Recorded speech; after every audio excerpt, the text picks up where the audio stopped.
So, good evening, students. Now, this is the fifth lecture of the design of the welding joint, right? ये 5वां lecture है मेरा. 4 lectures हमने already इसके पढ़ लिए हैं. And this is, you can say, this is the ending part of the design of the welding joint.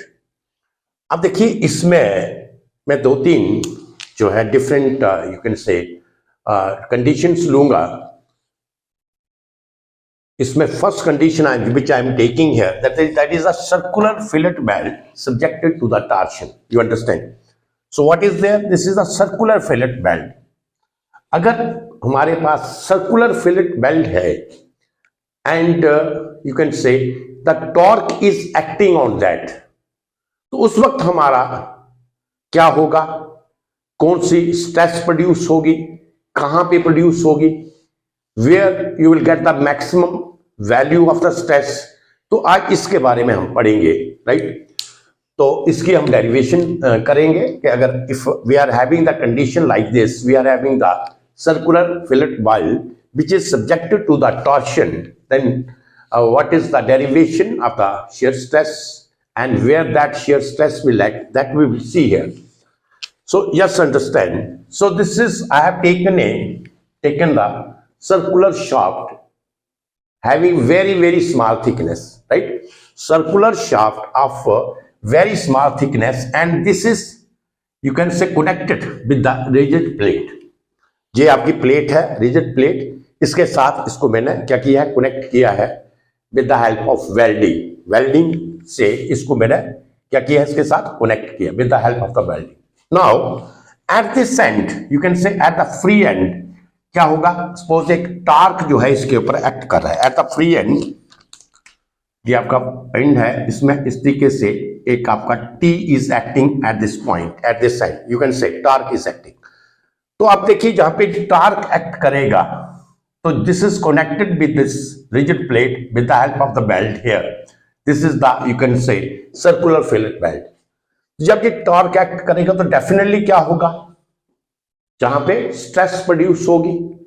अब ये जो स्ट्रेस होगी, ये जो बेल्ट है, ये इसके ऊपर कहां पे प्रोड्यूस होगी, उसका मैग्नीट्यूड क्या होगा, उसकी मैक्सिमम वैल्यू इस बेल्ट के ऊपर कहां पे होगी, this we are going to discuss here today. तो देखिए, so first we will write some parameters.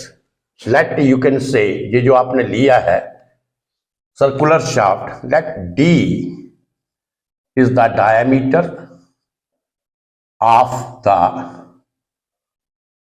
circular shaft of a very small thickness. hollow shaft है, circular है, hollow shaft है, लेकिन इसकी thickness बहुत small है. D is the diameter. So R definitely क्या होगा? R is the radius of the shaft, right? T, अगर हम T की वैल्यू ले, that is the mean of small t. Small t, this is equal to, you can say, minimum thickness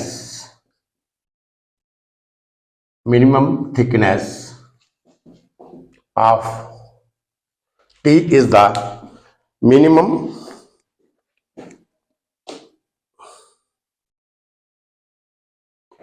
thickness, or you can say T is the minimum thickness or throat thickness. T क्या है? minimum thickness है. T or throat thickness, right? capital T क्या है? torque, which is acting on the shaft, right? और J क्या हो गया? Polar. जी आपका हो गया पोलर मूवमेंट ऑफ इनर्शिया. ये हमें पैरामीटर्स हम लेंगे for driving the equation of the shear stress. तो this is your circular fillet weld, and here I have seen that directly I am considering that the torque T is acting here. I am not taking any force. तो torque T जो है वो इसके ऊपर इस तरीके से act करता है, राइट, कर रहा है, जहां पे torque T is acting eight on the shaft here. तो क्या होगा जब टार्क टी जहां पे एक्ट होगा तो क्या होगा, जहां पे आपको torsional shear stress that will it will produce torsional shear stress.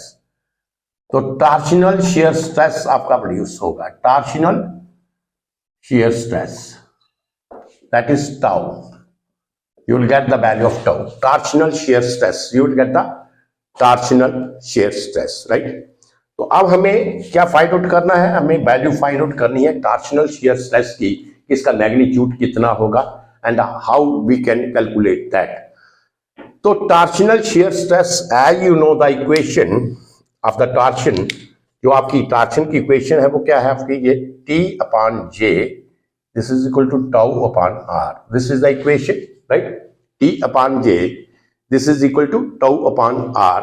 Therefore, tau is equal to T into R upon J, right? So tau is equal to T upon T into R upon J.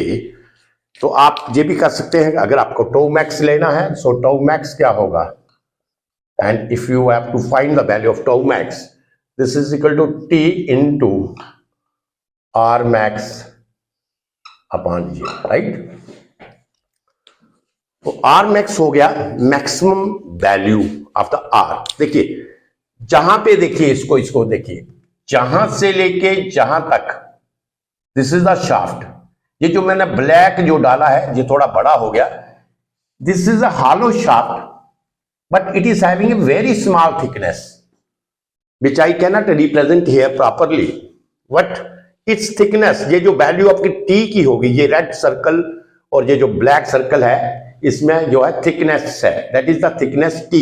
I am जहां पे minimum thickness भी belt की ले रहा हूं T, but I am also considering that T, तो इसको भी आप ये रखिए, बट ये जो मिनिमम थिकनेस टी है this is very very small.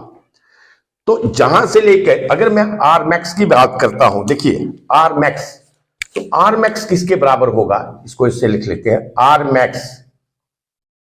Max क्या होगा, this is equal to R, this is equal to D by two plus T, right, this is equal to D by two plus T, right, R max is equal to D by two plus T, where T is the small thickness of the hollow shaft here.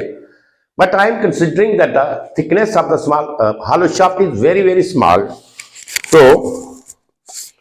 So I will ignore the value of t. मैं क्या करूंगा कि t की value आप ignore कर दीजिए क्योंकि इसकी थिकनेस इतनी ज्यादा स्मॉल है, so there is no need to consider it.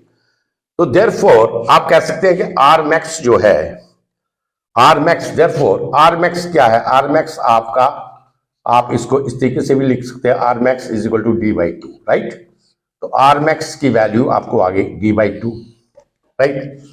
Now T तो आपके पास है क्योंकि you are applying the T, R का वैल्यू भी आपने निकाल लिया in terms of D, that is R max, that is D by to.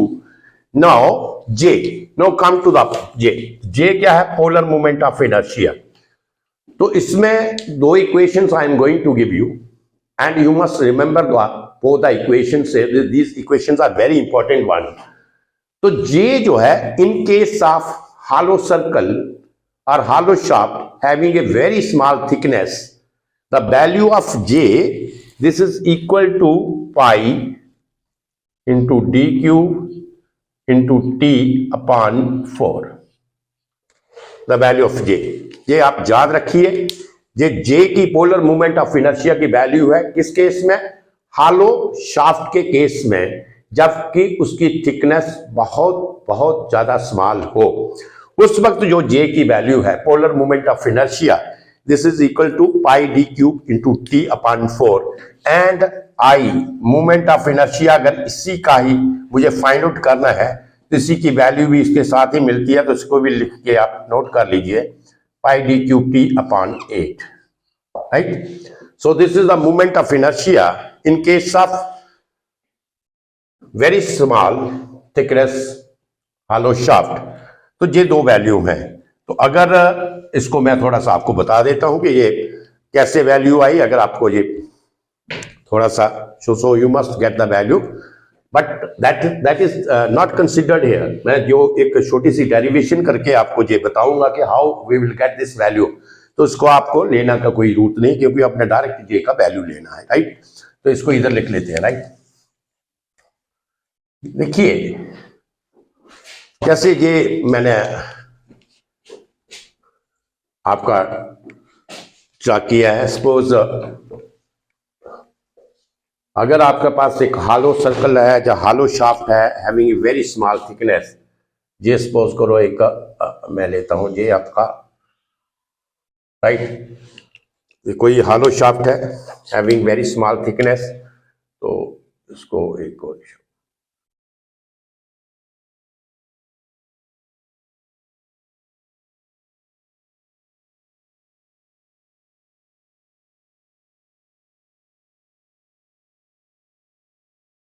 so just like this, right?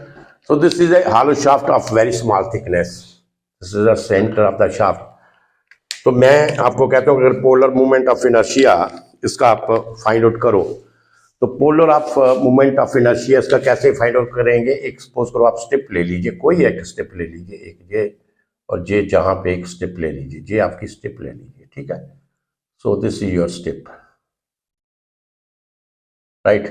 तो इस स्टेप का जो एरिया है डी ए है, right, and this step is making angle D theta with the centre. तो ये आपका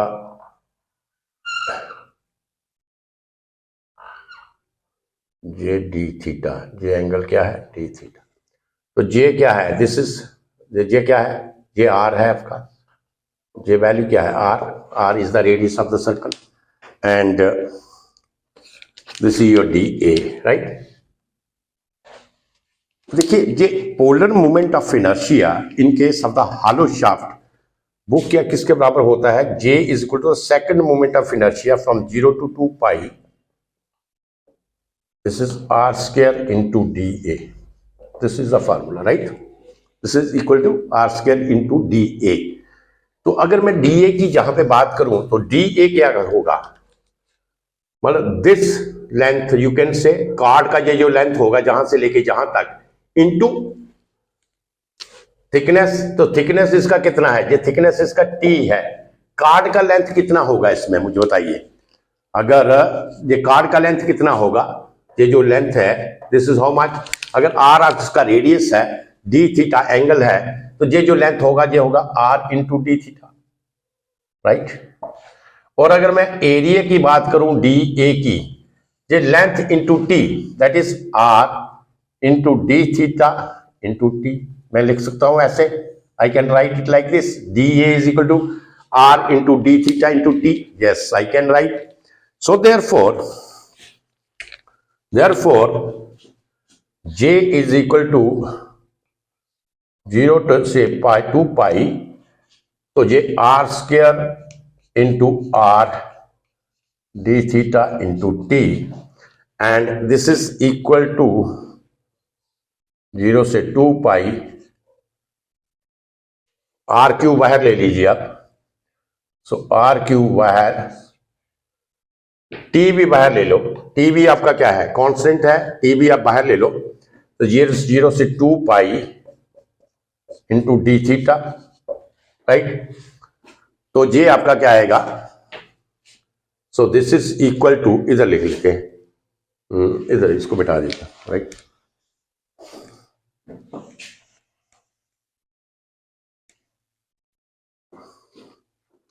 सो this is equal to therefore R cube into T into क्या होगा, इसका इंटीग्रेशन क्या आएगा डी थीटे का, only theta, right.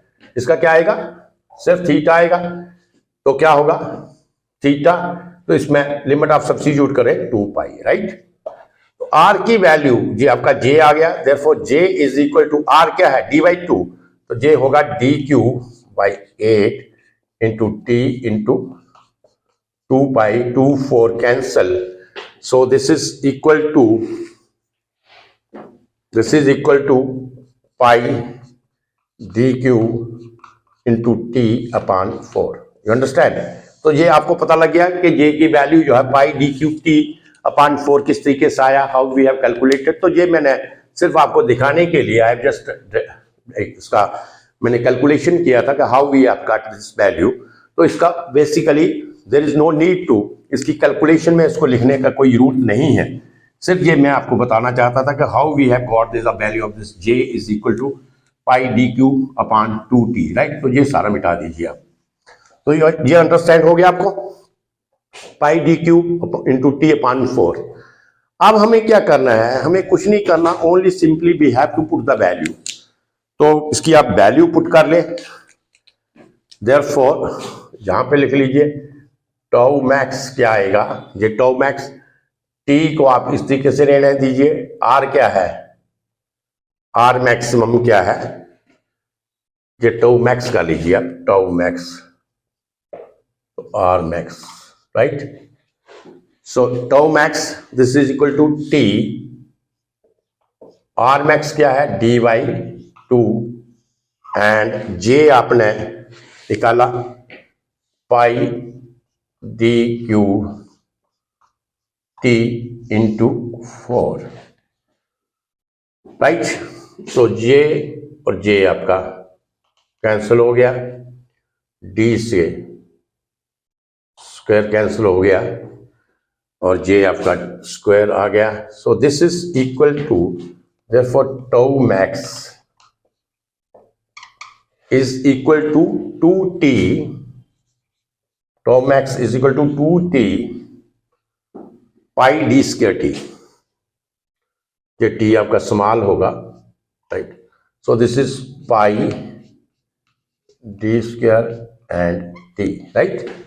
So this is the value of your this torsional maximum torsional shear stress। जे आपका वैल्यू होगा, मैग्नीट्यूड होगा, अगर जब आपका टॉर्क टी एक्ट करेगा इसके ऊपर, तो ये जो मैक्सिमम shear स्ट्रेस होगी, टॉर्शनल shear स्ट्रेस होगी, इसकी वैल्यू जो है ये होगी 2t pi into D square into T, ये हमें इसका मैग्नीट्यूड मिलेगा। नाउ द क्वेश्चन इज कि we have got torsional shear stress when the torque is acting on the shaft. Now where this torsional shear stress will act, where this torsional shear stress will develop.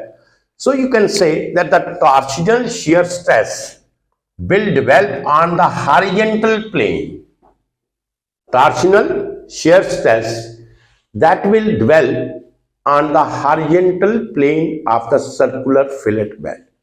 First point you must remember, ये जो torsional shear stress होगा ये कहां पे act करेगा, horizontal plane of the circular fillet weld, and where you will get the maximum value of the torsional shear stress.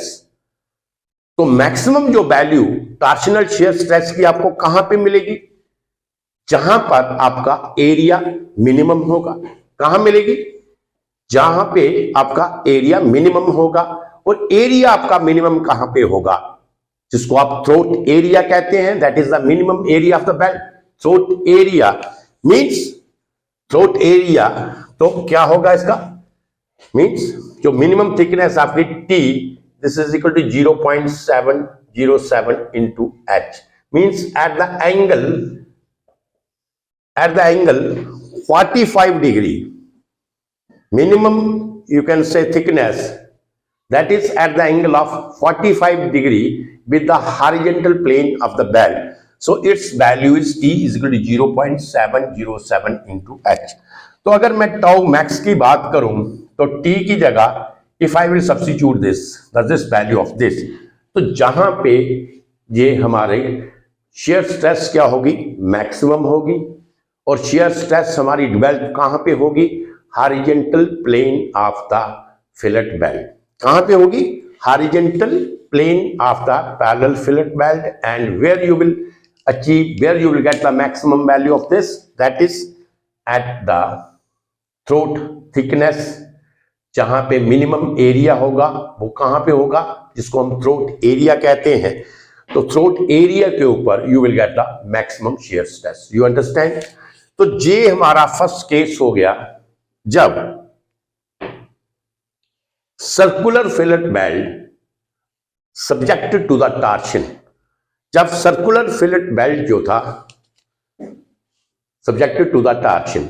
अब second हम इसी का केस लेंगे, when the circular fillet weld subjected to the bending, when the circular fillet weld subjected to the bending. तो जहां पे अब देखिए सेकंड है, सो दिस इज क्लियर। ये आपको क्लियर हो गया कि circular fillet weld subjected to the torsion, how we have got it.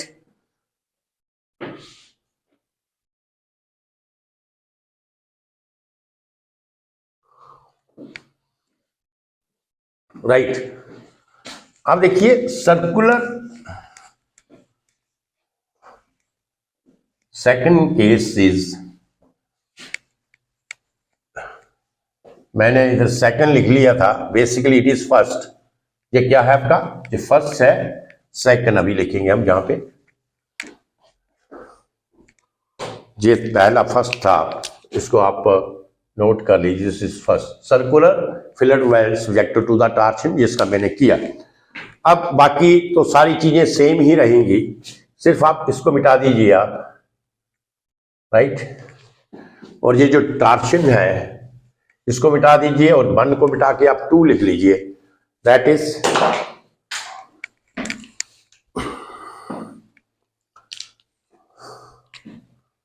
This is 2 circular fillet weld subjected to bending. Circular fillet weld subjected to bending. अब देखिए bending है तो क्या है, suppose I will say that you can say that there is a force P is acting on this, on the shaft here, right? Force P is acting shaft here,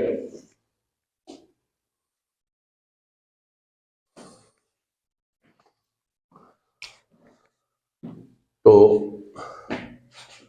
you can say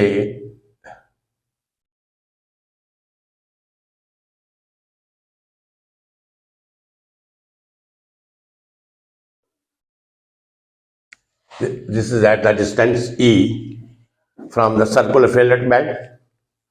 तो जब ये force P जहां पे act होगा तो क्या होगा, एक तो फोर्स P और एक जहां पे क्या होगा, बेंडिंग मोमेंट क्रिएट होगा, राइट। एक क्या होगा, बेंडिंग मोमेंट जहां पे क्रिएट होगा। Rest every parameter is same.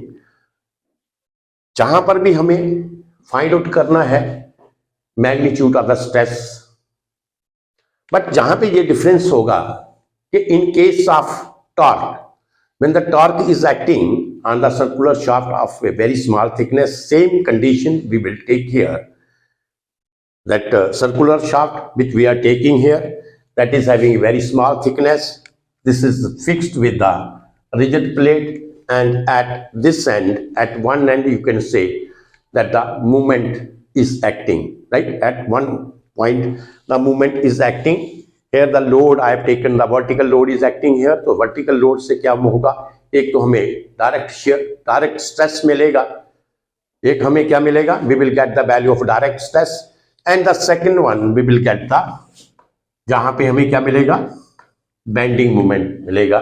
so bending moment से हमें bending stress, we will get the bending stress here, right? so every condition is same। D is the diameter of the shaft, R is the radius of the shaft, T is a very small thickness I am assuming here, you can say circular shaft of a very small thickness, whereas the minimum throat thickness I am taking here as T, small t, M is the bending moment, and E is the eccentric distance of load P from the belt, its value I am taking as E। so these are some parameters which I am taking here। तो जहां पे मैं इसकी equations के ऊपर आ जाता हूं। अब देखिए जहां पे देखिए कि ये लोड P जो है, the load P, suppose vertical load is acting at the this, you can से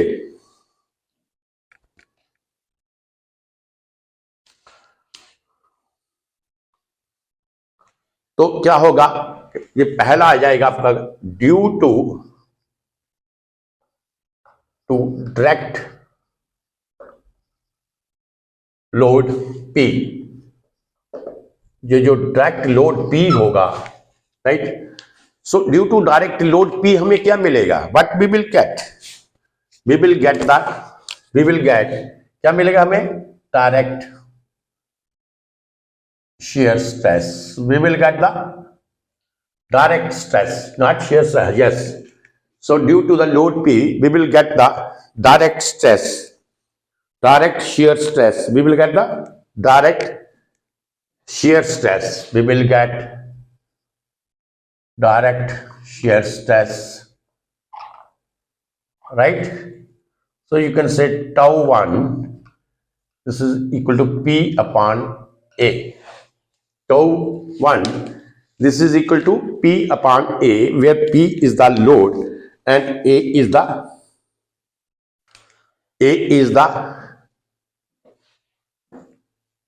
I'm taking here the area, but maximum कहां पे आपको मिलेगा, तो आप A throat ले लीजिए, throat का एरिया, राइट। सो tau 1 डायरेक्ट shear stress। तो अगर मैं इसकी बात करूं, बिकॉज दिस इज आपका ये बहुत सर्कुलर, ये जो शाफ्ट है having a very small thickness, तो मैं इसकी बात करूं तो एरिया आपका आएगा पाई into D into T, right. This is the area of the circular shaft of very small thickness, you can से। अब सेकंड क्या है, when the load is acting here, so there is a bending moment also, so bending moment will also develop here. So due to the bending moment,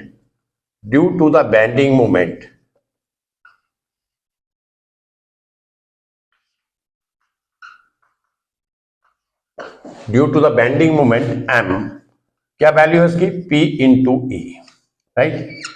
Due to the bending moment m, P into E, क्या मिलेगा हमें, we will get the bending stress. So क्या मिलेगा, what we will get here, we will get the bending stress. So we will get bending stress, we will get the bending stress here, that is sigma B. हमें क्या मिलेगा, we will get the bending stress, that is sigma B. अब bending stress क्या होगा, what is the value of the bending stress, this is equal to m y x upon I। Bending stress क्या है, this is equal to m y max upon I, right.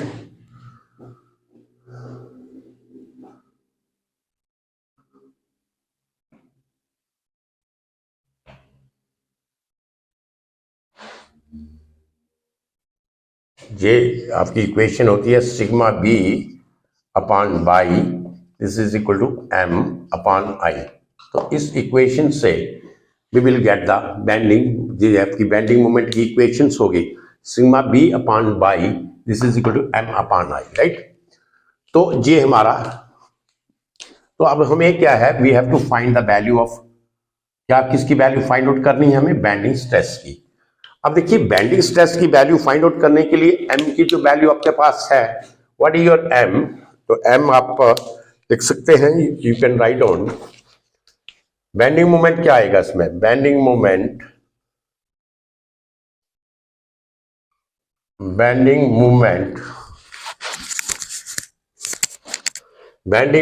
m, this is equal to P into E, right. ये आपका bending moment आ गया। अब आइए इसमें by max के ऊपर, बाई मैक्स की वैल्यू निकालते हैं। अब देखिए बाई मैक्स हमारा क्या होगा, अगर बाई मैक्स की बात करूं, बाई मैक्स क्या होता है, y max is the distance from the centroid to the extreme fibre के ऊपर, जहां से लेके जहां तक जो डिस्टेंस होगा, this is your y max, right. तो बाई मैक्स की बात करूं तो y max this is equal to ऐसे लिख लेते हैं, y max this is equal to जहां से लेके जहां तक कितना है d/2 प्लस जे क्या है स्मॉल टी थिकनेस, राइट। तो जैसे मैंने आपको बताया this is a hollow shaft of a very small thickness. This is a hollow shaft of very small thickness. So we are ignoring the value of thickness here. तो thickness की value मैं जहां पे इग्नोर कर रहा हूं, therefore by max आप कह सकते हैं by max this is equal to d/2, right? तो by max की जगह आप d/2 लिख सकते हैं, तो by max की भी वैल्यू आपकी आगे d/2, right. Now the movement of inertia, ये मैंने फॉर्मूला लिखा था कि movement of inertia in case of circular shaft, circular hollow shaft of a very very small thickness. तो इसका मैंने पहले इसका इक्वेशंस का वैल्यू दिया था आपको, क्या था ये पाई into D Q into T upon 8, right. So this is the value of movement of inertia. इसको रिमेंबर याद रखिए आप, this is the value of movement of inertia in case of circular hollow shaft of a very very very small thickness. So in that case moment of inertia this is equal to this. तो अब क्या करें, इन सभी value को आप इस equation में substitute कर दीजिए। आप इस इक्वेशन में ये सारी वैल्यू आप सब्स्टिट्यूट करें and you will get this, मिटा दीजिए आप।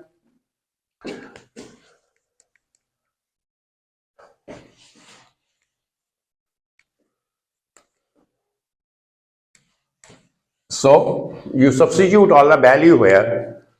तो देखिए सिग्मा बी, देखिए अब जहां पे sigma B this is equal M क्या था आपका P into E, where P is the vertical load and E is the distance of the load from the बेल, राइट, यू कैन से, ठीक है ना। तो P into E y max क्या होगा, दैट इज d/2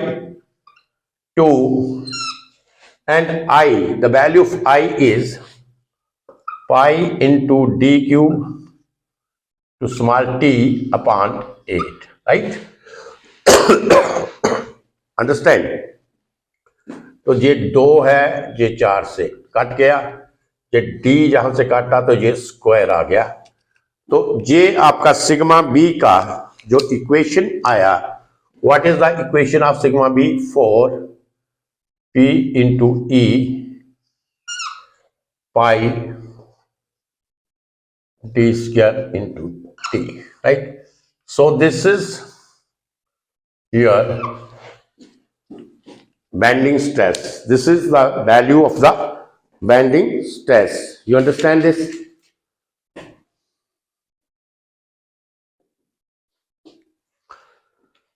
तो ये आपका बेंडिंग स्ट्रेस का वैल्यू आया कि this is the magnitude of the bending stress.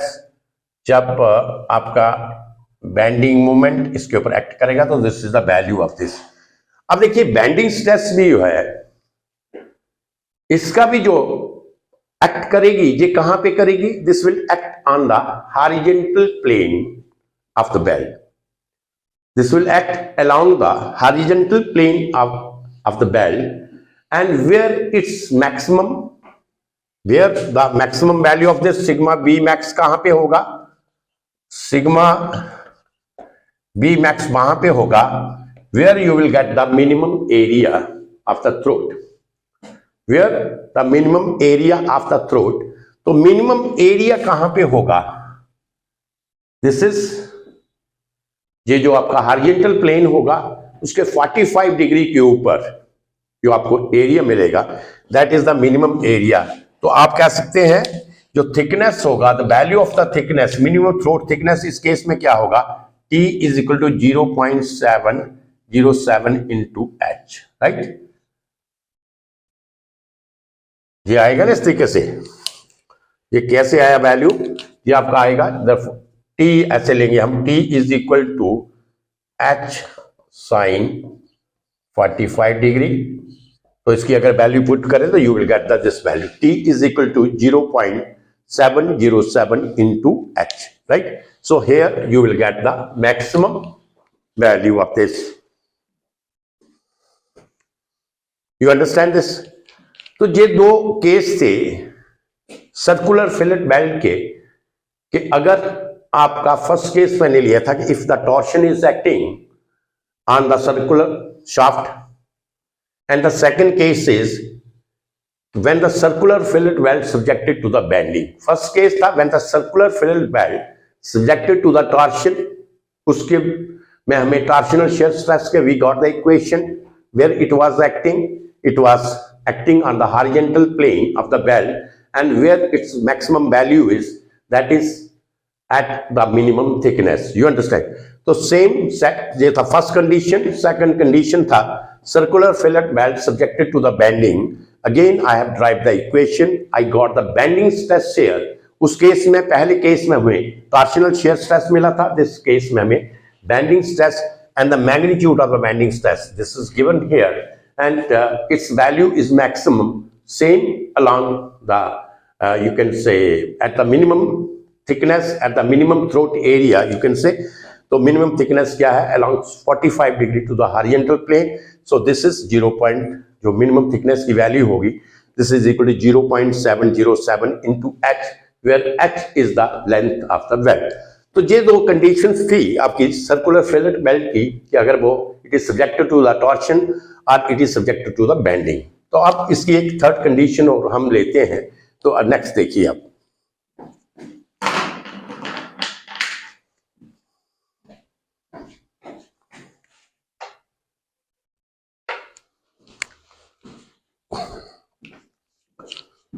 Now just see here. So this is the condition number third. क्या थी इसमें?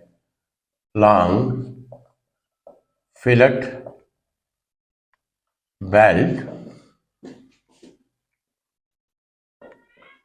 subjected to torsion. Long fillet belt subjected to torsion, right? So पहले जो दो cases थे हमारे, वो हमने पढ़े थे circular fillet weld subjected to torsion and circular fillet weld subjected to bending. So this is the third condition I am taking here, long fillet weld subjected to torsion. तो देखिए इसके लिए क्या किया मैंने. This is your horizontal plate and this is the vertical plate which is welded on the horizontal plate like this. You understand? तो ये vertical plate है, ये हॉरिजॉन्टल प्लेट है, और वर्टिकल प्लेट को मैंने हॉरिजॉन्टल प्लेट के ऊपर वेल्ड किया है. तो ये वेल्ड आपका इस साइड से आपको दिखाई देगा if you will see the front view, and if you will, इसका जो दूसरा पार्ट होगा ये हमें सिर्फ इतना ही दिखाई देगा if I see from the front elevation.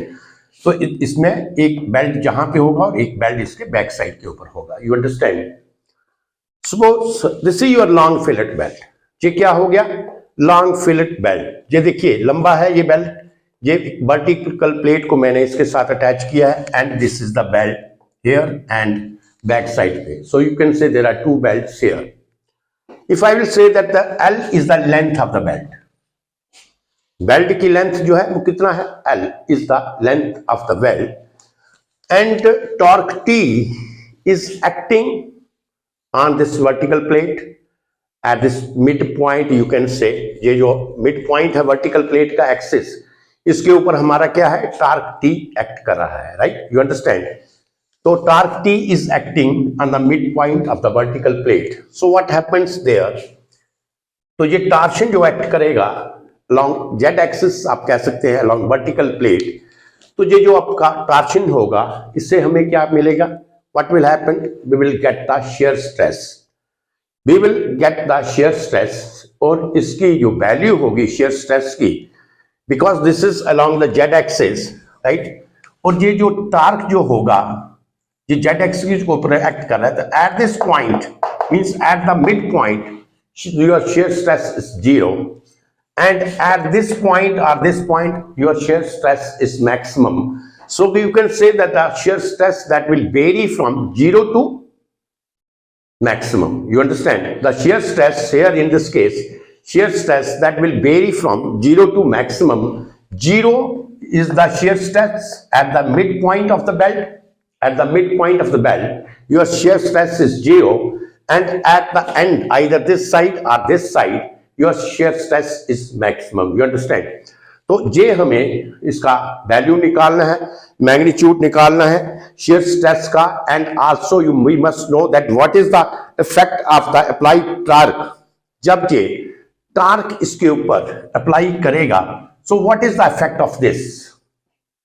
When the torque T is applied on this vertical plate, what happens? That the vertical plate will start rotate. ये क्या करेगा? टार्क जो है वो वर्टिकल प्लेट को रोटेट करने की कोशिश करेगा. तो ये जो वर्टिकल प्लेट को जब टार्क रोटेट करने की कोशिश करेगा तो क्या होगा? जो टॉर्शनल शियर स्ट्रेस प्रोड्यूस होगी, that is in the opposite direction, you can से, राइट. तो ये जो टॉर्शनल शियर स्ट्रेस होगी, that will resist the plate to rotate in the direction of the torque. क्या करेगा ये एक तो जो जहां पे टॉर्शनल शियर स्ट्रेस डेवलप होगी, वो क्या करेगी? जो प्लेट है इसको रेजिस्ट करेगी रोटेट करने में, और दूसरा जो हमारी हॉरिजॉन्टल प्लेट है, that will also resist to rotate this plate. You understand? तो हमें ये we have to calculate the value of the first torsional resistance. इसका magnitude how we will calculate, just see here, right. तो इसमें भी आप same लिखिए, consider, जहां पर भी वही हो गया, consider the vertical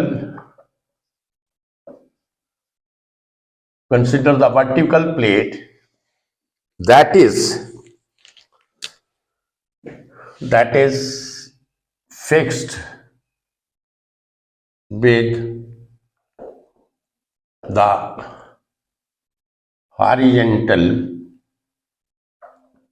is fixed with the horizontal plate, right? A vertical plate we have considered that is fixed with the horizontal plate. तो let T क्या है? Torque applied. T is the torque applied on the plate, right? इसी तरीके से small t ले ले value, that is minimum, small t, this is minimum thickness, right?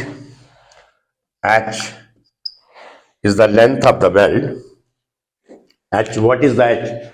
That is, you can say,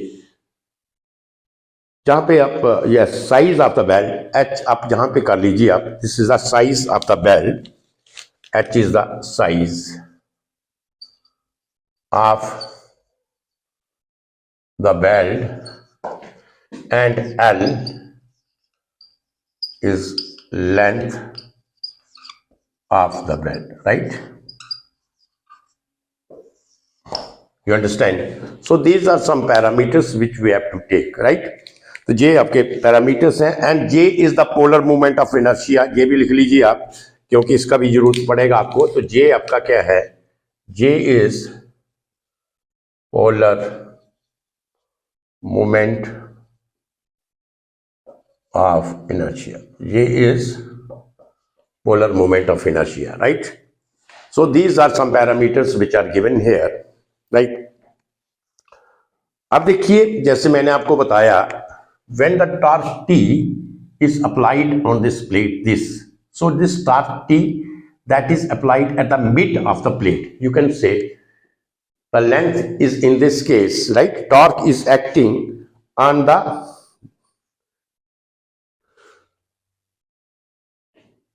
torque. कहां पे act कर रहा है? ये जो आपका टार्क है, torque is acting at the weld, torque is acting at the weld section, that is at L/2, right? ये कहां पे एक्ट करेगा? This is at the centre, जो L/2 के ऊपर एक्ट करेगा, right? Torque is acting at the weld section, that is at L/2, ये जहां पे एक्ट करेगा. You understand this? अब देखिए, ये जो फेलियर एरिया होगा, जो इसका जो फेलियर एरिया होगा, ये फेलियर एरिया आपका क्या होगा, फेलियर एरिया जो क्रॉस सेक्शन फेलियर एरिया होगा, यू कैन से द, इसकी शेप कैसे होगी, एक ट्राइंगल जैसी शेप होगी। तो ये जो जहां से ये फेलियर होगा तो इसकी जो शेप होगी, it is just like this triangle.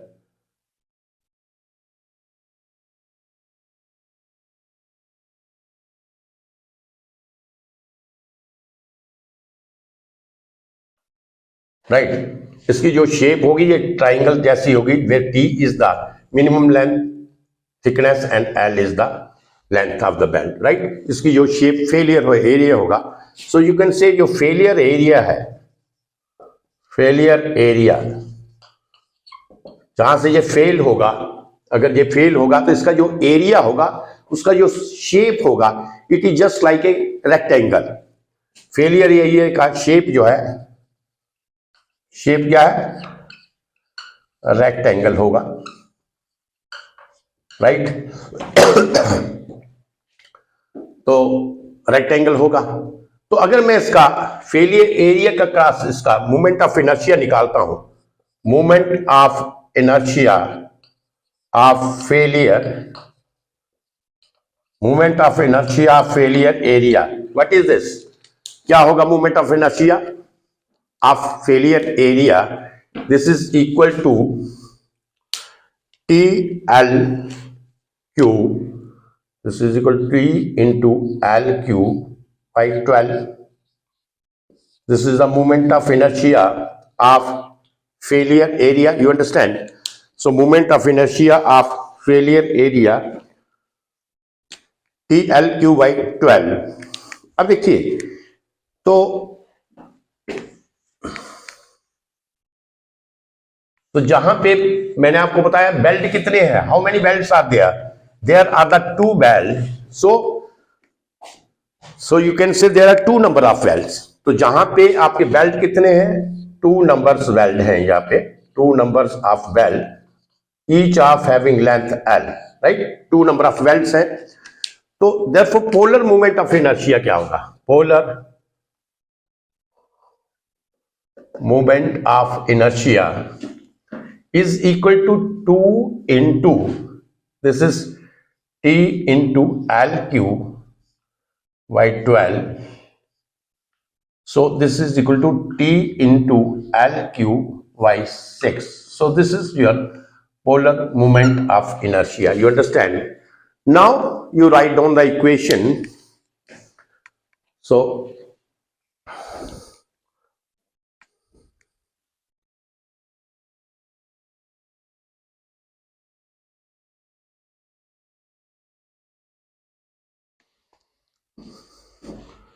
तो जहां से आप कर लीजिए, ठीक है। अब देखिए, ये जो इफेक्ट होगा हमारा टार्क का, अगर मैं इफेक्ट की बात करूं, जैसे मैंने आपको पहले बताया था, तो इसमें आप नोट कर लीजिए। सो you can say that effect of the applied torque, अगर मैं ये लिखूं, effect of the effect of the applied torque. What is the effect of the applied torque? Effect of the applied torque होगा to rotate the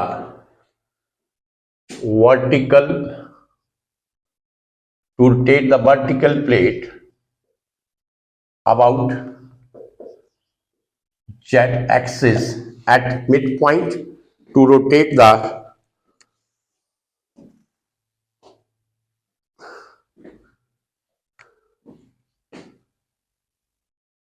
to its midpoint। ये हो गया fact हमारा applied torque का। तो जब आप अप्लाइड टार्क करेंगे, so what you will gate, you will get the shear stress, you will get the torsional shear stress.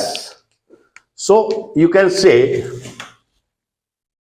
this rotation, ये जो आपकी ये रोटेशन होगी, this rotation is resisted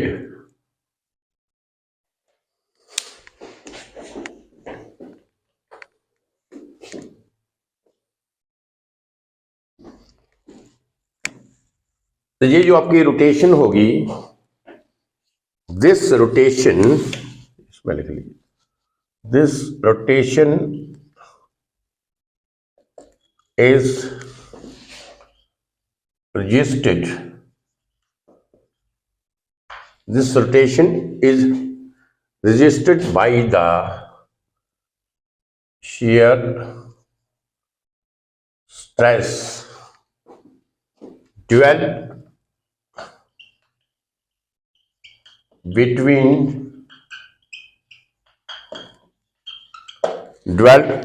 the two fillet belts, dwelt between the two fillet welds and the horizontal plate,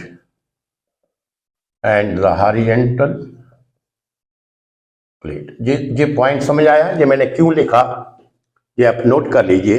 देखिए क्या होगा, understand now this, I am applying the torque T on this vertical plate. This is acting about Z axis, right?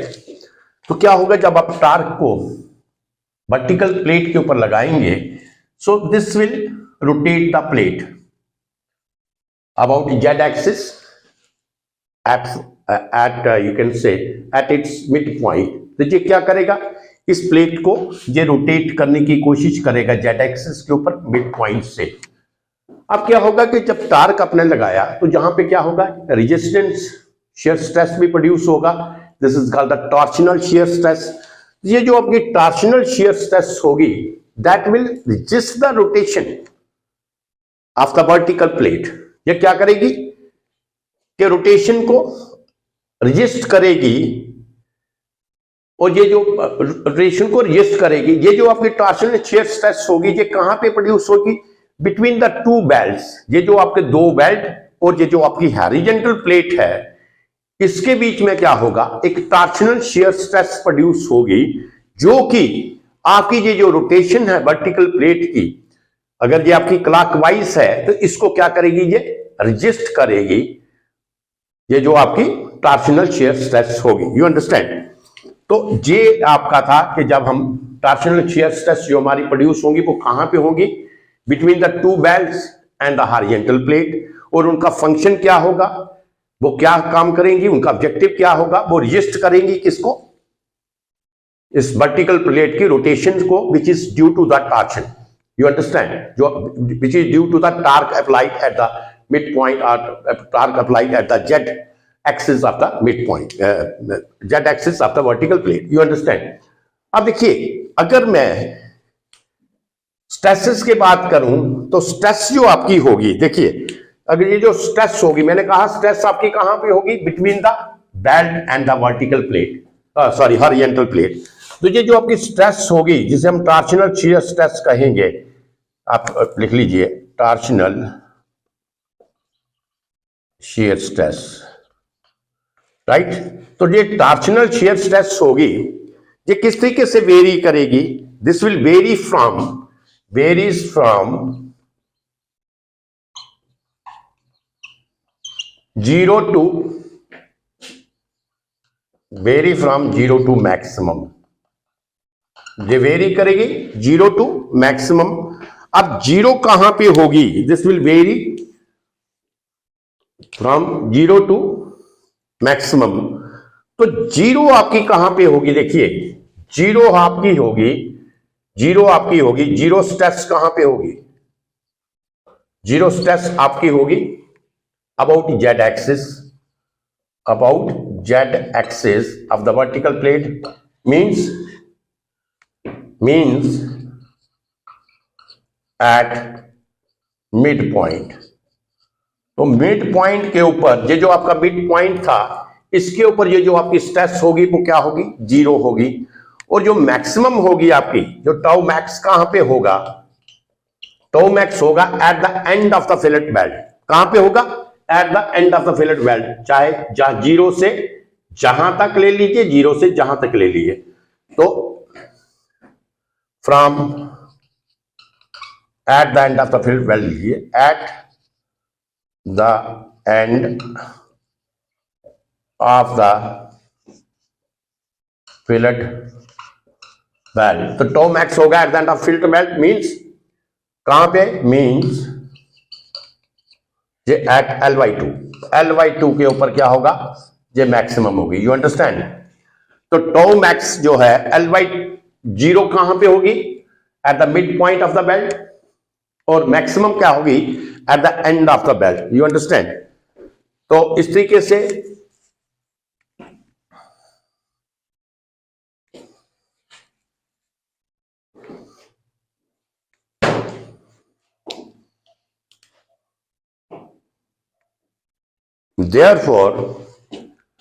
therefore torsional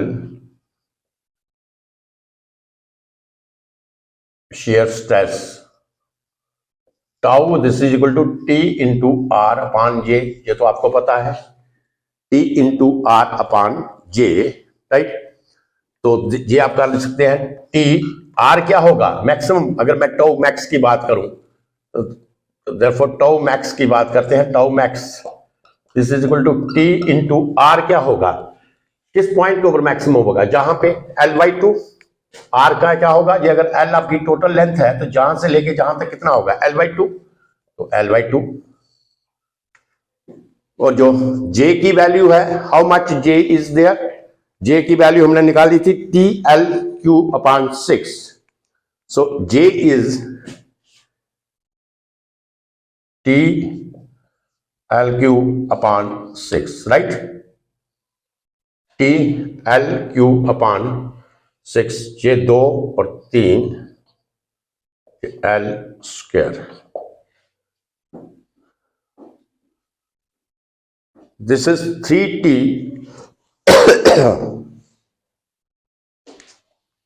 3T, therefore tau max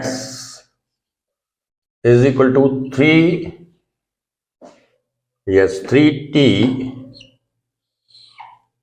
and T into L²। ये आपकी value आई tau max की। Tau max is equal to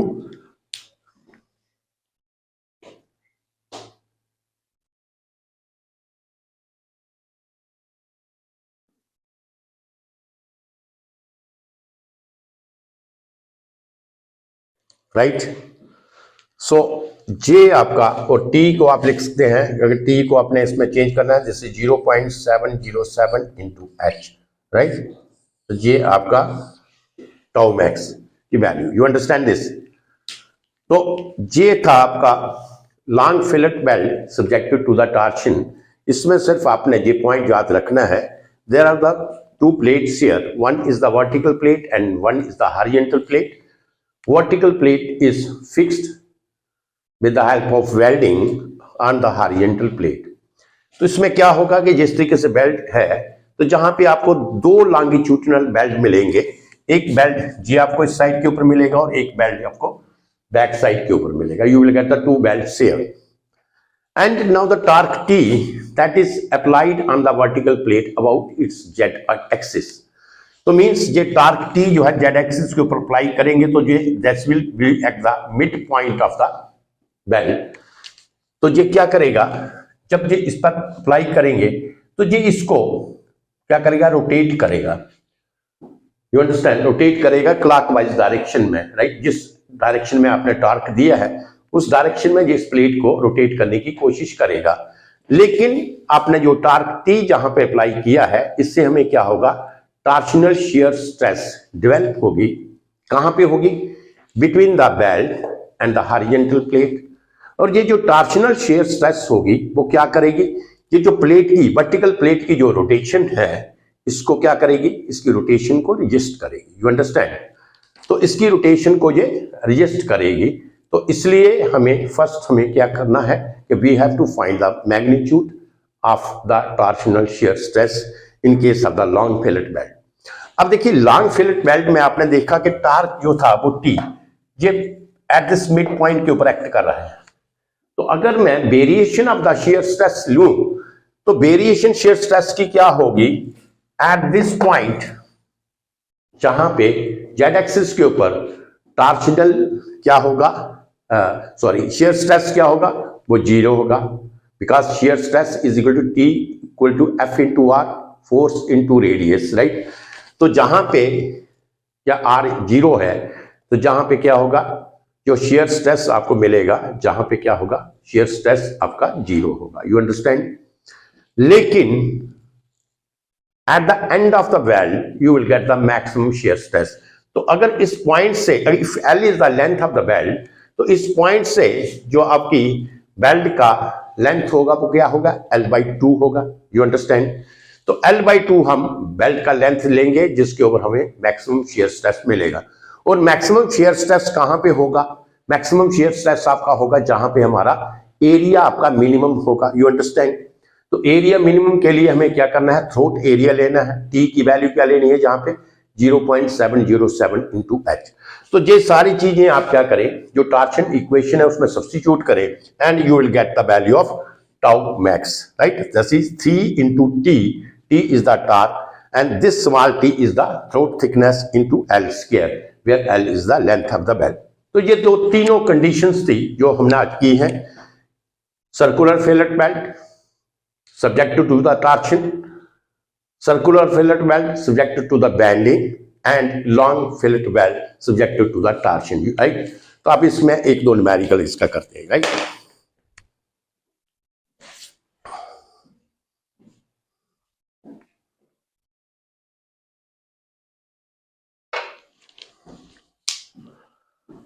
So just see, this is the one numerical.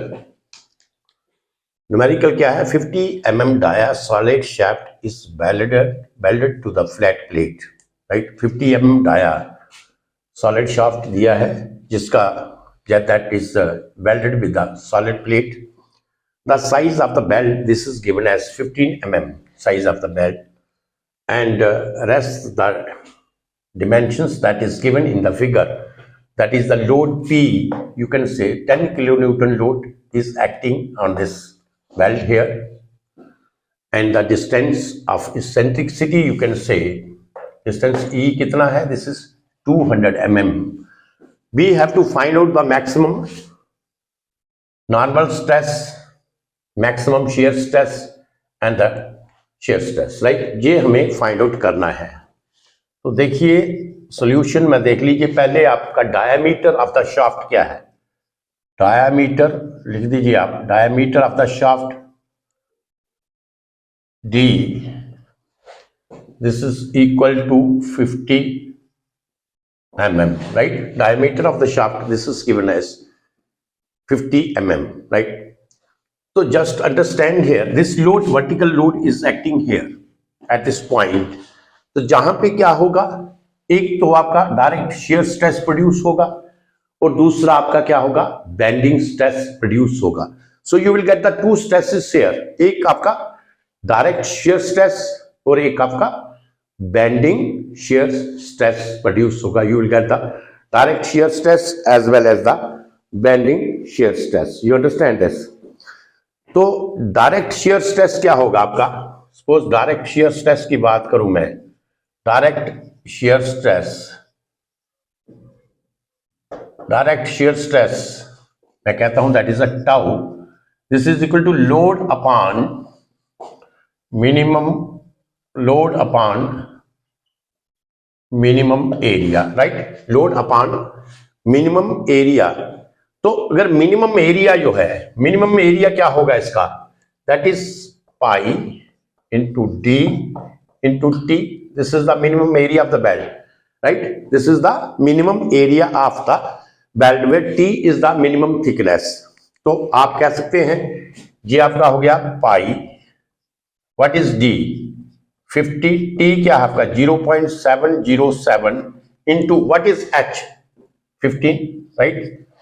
तो ये आप minimum area you will calculate, so you will calculate the minimum area here. So how much the minimum area is,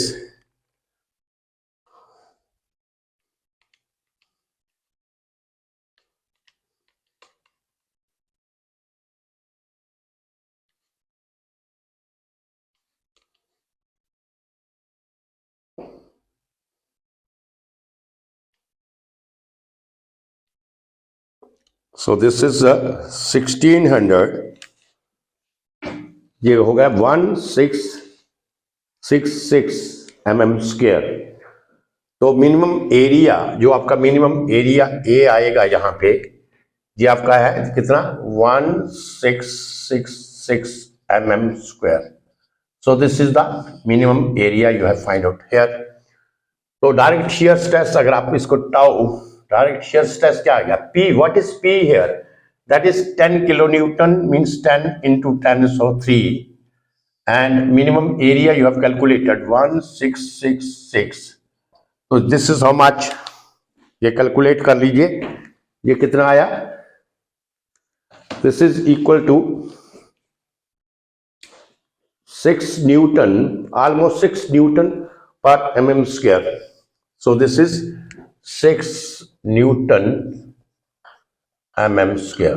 तो ये पहले आपने direct shear stress you have calculate, you understand. So first part is over. आप देखिए second we have to find out, मैंने जैसे आपको बताया कि what you will get two type of stresses here.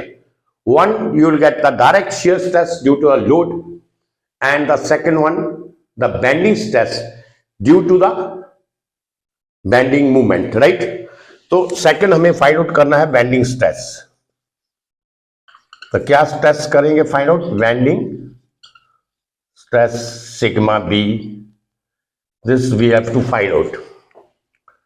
तो बेंडिंग स्ट्रेस क्या होगा, sigma B, this is equal to m into Y maximum upon I, this is equal to bending stress m by x upon E।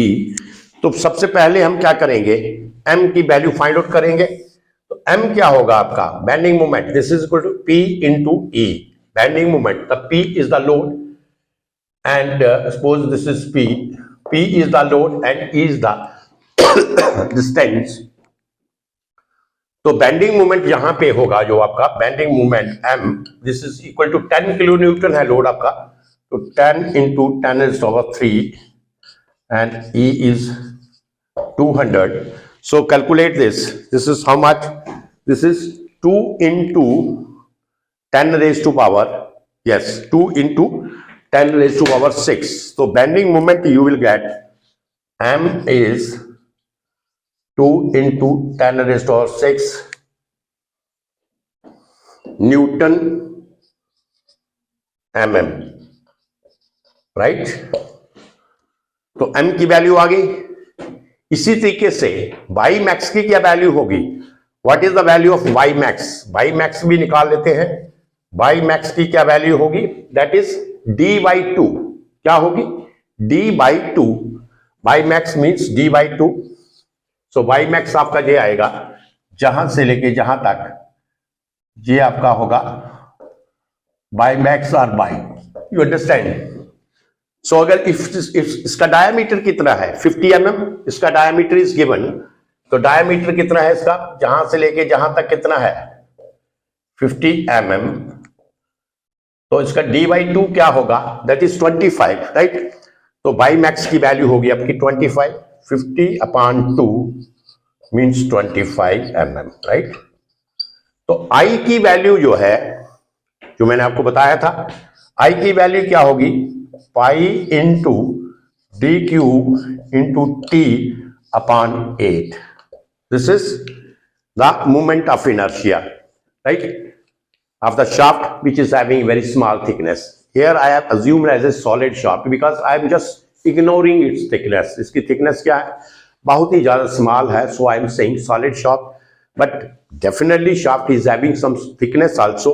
So when there is the thickness is very small, the moment of inertia, this is equal to pi into dq into t/8. तो ये सारी value क्या करें आप, you will substitute this value on this equation. इस equation में ये सारी वैल्यू आप सब्स्टिट्यूट कर लें, इसको मिटा देते हैं, राइट। तो ये सारी वैल्यू आप इसमें सब्स्टिट्यूट करें इक्वेशन में and you will get the sigma B. तो sigma B is therefore sigma B, this is equal to 2 into 10⁻⁶। m की क्या वैल्यू थी, by maximum, what is this? This is 25. I have का pi. What is your dq? D means 50 cube. What is your t? 0.707 into h, that is 15, right. तो t की value जो थी, ये मैं इधर लिख लेता हूं, t आपका क्या था, मिनिमम थिकनेस, ये किसके बराबर होती है, 0.07 into h, where h is the length of the band and this is given as 15 mm, right? Pi dq into t. So yes, now you will calculate the sigma b. Sigma B की value calculate करके बताइए मुझे, how much it is sigma B.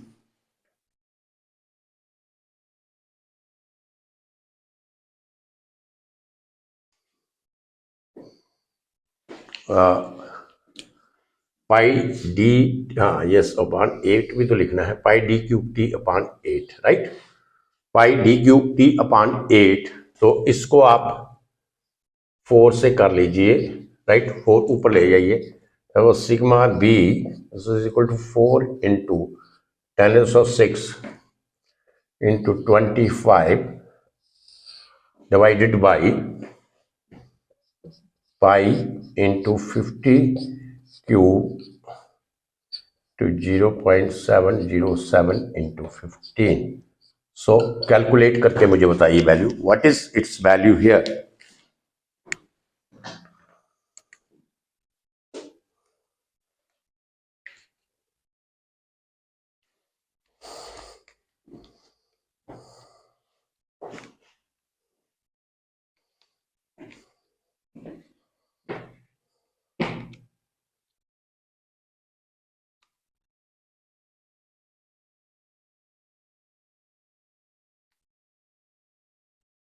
Yes, this is 96 MPa.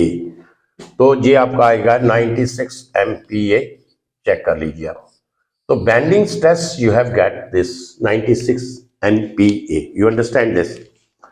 तो bending stress भी आपको मिल गया, direct shear stress भी आपको मिल गया, राइट। तो bending stress is this and direct shear stress कितना निकाला था हमने, दैट इज 6 न्यूटन पर mm स्क्वायर। तो इसकी वैल्यू आप लिख लीजिए।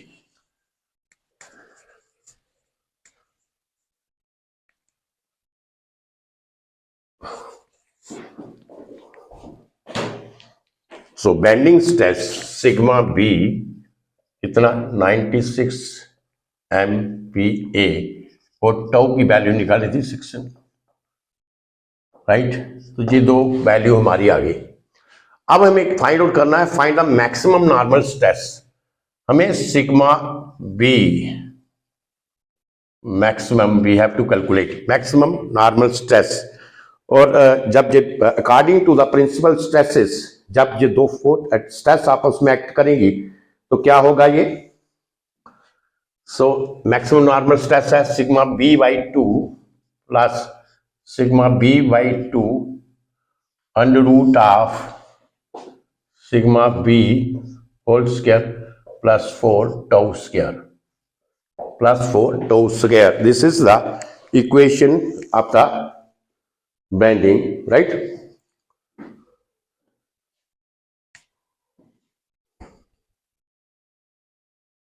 Right. तो इसमें आप सब्स्टिट्यूट कर लीजिए, आप ये हो गया 96/2 प्लस 96/2 अंडर रूट ऑफ 96 का स्क्वायर प्लस 4 इंटू 6 का square, right. So you calculate this, how much it is,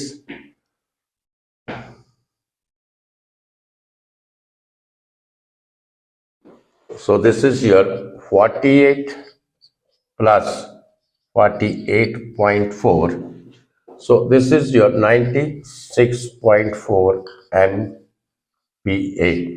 So this is the maximum bending stress, this is the maximum bending stress and maximum shear stress.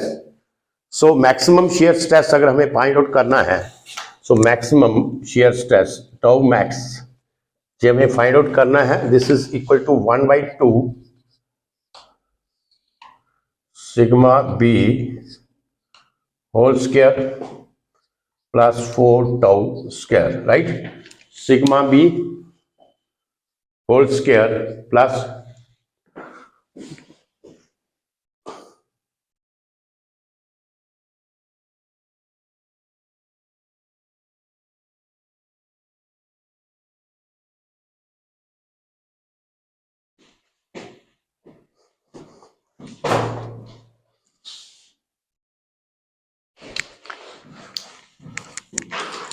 जे मैंने थोड़ा जहां पे 1/2 आना चाहिए था, 1/2, right? Yes, this is 1/2, not sigma by 2, this is 1/2, right? तो जे आपका आ गया 96.4, right? You understand this? The tau maximum, this is 1/2 under root of this, तो इसमें सब्स्टिट्यूट करो value of 1/2 under root of, same चीज आ जाएगी ये 96 का होल स्क्वायर प्लस 4 इंटू 6 का होल स्क्वायर, और जे अभी आपने कैलकुलेट किया है, this is equal to 80, this is 48.4, this is 48.4, right? तो this is your tau max, जे आपका टाउ मैक्स है, this is your tau max, and this is your sigma max, right? This is the normal stress, maximum normal stress 96.4, and this is the tau max, this is 48.4 MPa. You understand this type of problem? तो इस तरीके की जो problem होगी उसमें आपने क्या करना है, सिंपली इसमें तो कोई ज़्यादा नहीं है, मीन्स सिर्फ अपने फार्मूला लिखना है, और ये फार्मूला टाइप बेस्ड क्वेश्चंस हैं, उसमें ये वैल्यू अपने सब्स्टिट्यूट करनी है, you will get the answer of this, right? So this is my lecture, last lecture you can say, because the next lecture I will take from the other design. There are so many problems to solve, but it takes a lot of time here. If I will get the time, so I can solve, I can give 3-4 problems, more problems of this, you can say, design of the welded joint, right? That depends upon the time of how much time you can provide to me, right? So this is all about today. So thank you very much, right? Thank you.